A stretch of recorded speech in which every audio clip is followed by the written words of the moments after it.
It's the Infohazard last episode spectacular. Welcome, everybody. We've got an Yeah. award show tonight. We're all gonna sing Good Riddance by Green Day together. To be sincere a little bit, I thought we'd go over our thoughts on this whole Infohazard project and what we liked about doing it, what we learned, maybe a little of like why we're not gonna do it anymore. I don't know. Just Very give logical. people an update on us and sail off into the Grey Sunset. Havens. Yeah, we're going to sail off into the Grey Havens. Yep. Yeah, so that's right. We're calling it quits. It's been over a year. Yeah, like a year and a half, right? It's been Something like that. Yeah, we started pretty early in Trump's second term. When did we start? What shit was going totally bonkers when we started? I think the actual impetus to do the show was anger over the election, and in particular with like the feeling of betrayal that came with the realization that, yeah, like people really, really wanted this again. They had a full term of Donald Trump, and clearly we haven't learned anything. So maybe we could learn people something. But he's so good with the economy. See, he's just so good. He's rich, right? So he's so good for all of us in the economy. It comes with problems, right? Like people aren't tuning into this episode probably to change their political views. I think that's basically not how people consume media. So that was a sort of fatal flaw at the heart of this project. For what it's worth, like we did get a lot of views from people who don't agree with us at the beginning. That's people clear. yelled many slurs at us. It was, it's good that stuff. Was interesting. Yeah, I feel like we did as much doxing as we received on this podcast, so that's a plus. Like things got ugly, but not that ugly. I don't think we even got particularly personal, except with public figures and that one woman who like answered an interview question. Yeah, Barbara. Fucking Barbara. Still mad at her, by the way. One thing that I think we were aiming for when we started was to make this a sustainable project, right? One where even if it wasn't bringing results, it'd be something where we were having fun. And I think that basically happened. There were some ups and downs, mostly just because of how like life is busy and paying attention to this administration is pure agony. But like, yeah, coming in and talking through things with you guys has been very helpful. I think that we've moderated each other. I've learned a lot from you guys. And like, that's definitely like a takeaway is talk to people about politics. I don't know, right? Yeah, like don't stew in your head. Maybe a worry of mine in like putting out this show into the world is that we don't emphasize the value of this just being a conversation enough. We should have been touching more on the idea that the value we get from this is talking to each other and making something you find, entertaining or interesting or that whatever it may be. What I would hope is that we didn't contribute to people stewing in their own heads. I feel like the positivity award, not to toot my own horn, goes to me, right? I feel like I was mostly the positive one, which is Definitely. which is hilarious because I'm not really like I don't really think of myself as a very positive person.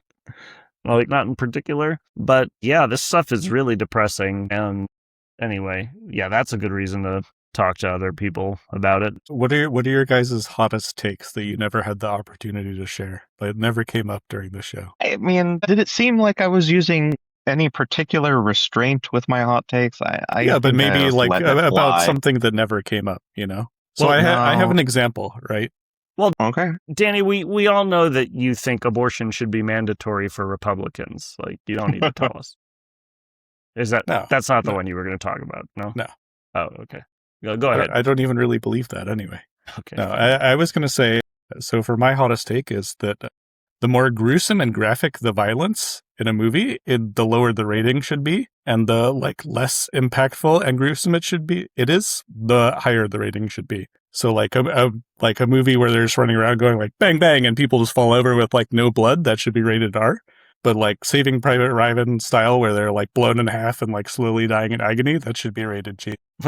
What? Okay. Well, What? wait, David, what's your immediate reaction to that? Is this, if this is just to like trick parents into like No, not at showing all. their, okay. Is No, it just because it's like the to- world is an ugly place? If violence isn't shown to be like impactful and horrible, then people don't care about it. But if they see that it's like horrible and, you know, terrible Okay. and disgusting, then they'll be less inclined to perpetrate it, perhaps. Okay, so two things. One, incredibly graphic depiction of violence are not necessarily instructive that they're bad.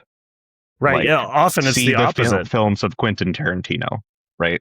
These are gleefully gruesome. Well, and, so and, that- and, and second, That's why the like rating people have to use their judgment, like they already do, right? yeah, and second is like these are like little human minds we're worried about who are very impressionable and easily traumatized.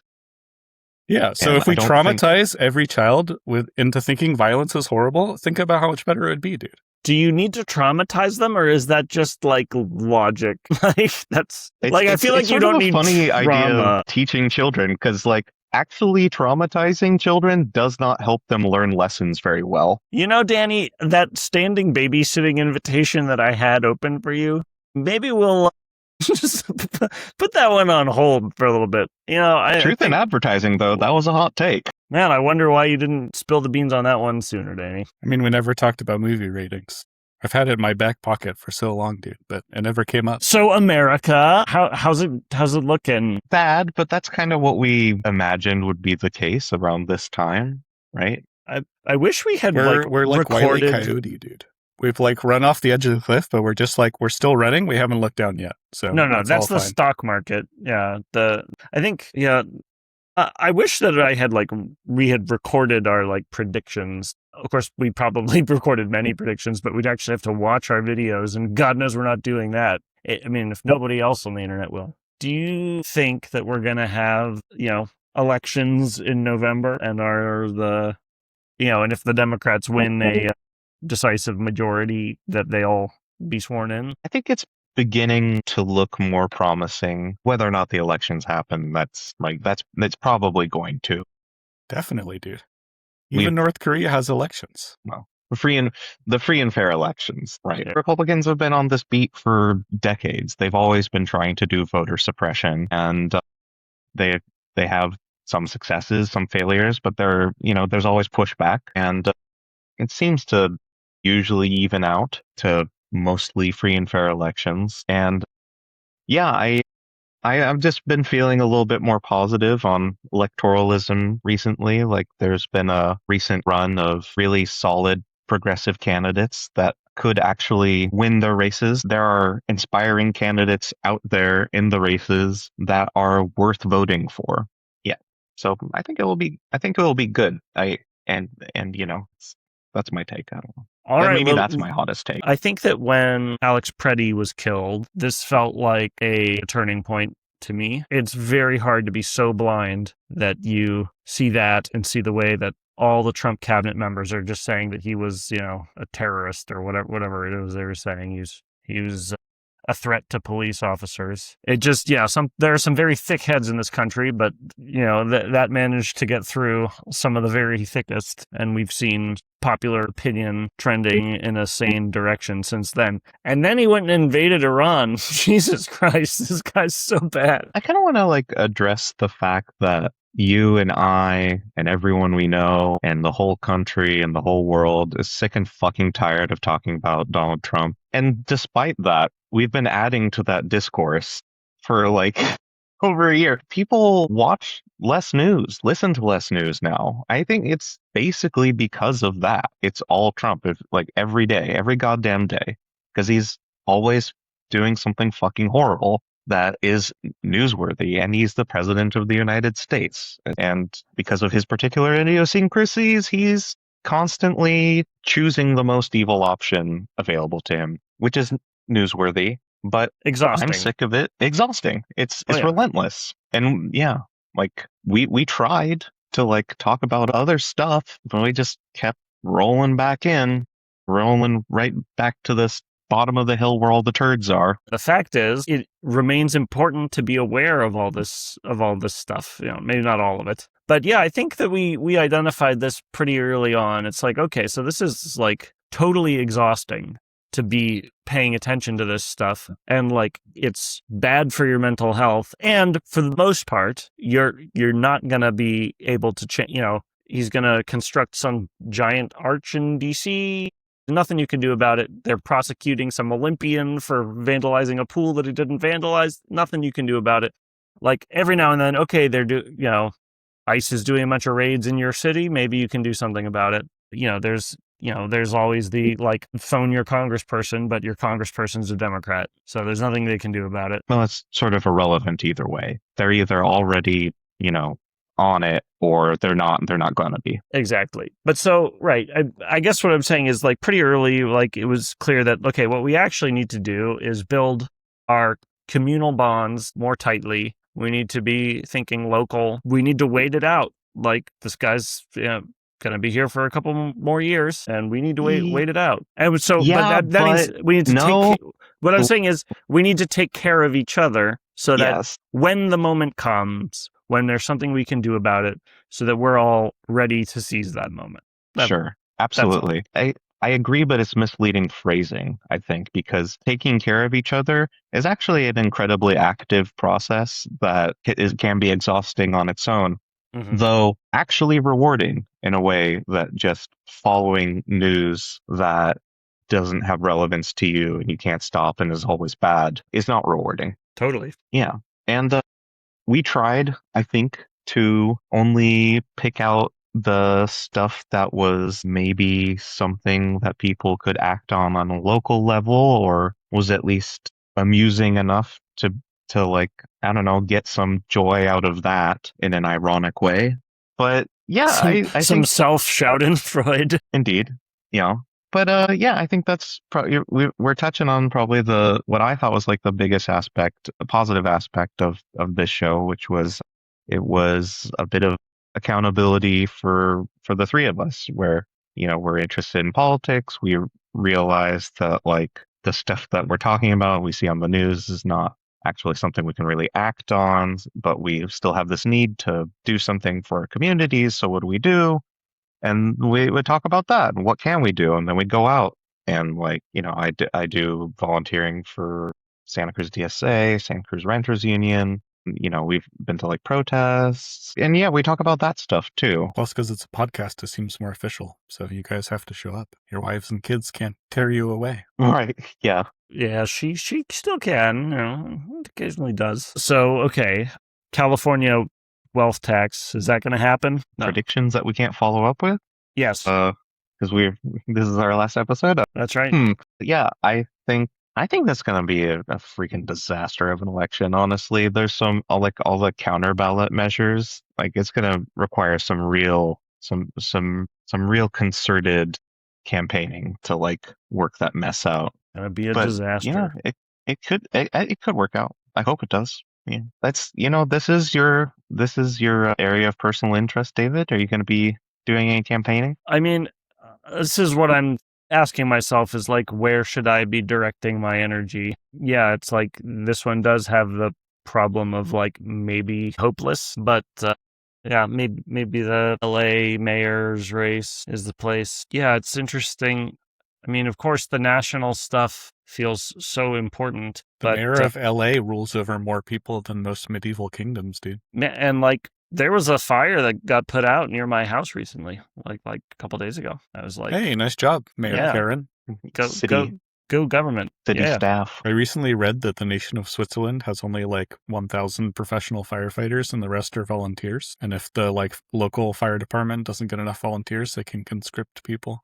I'm sick. I want to be conscripted to be a fire person. Well, you might get to be conscripted to go to Iran. Come on, boots on the ground. Woo.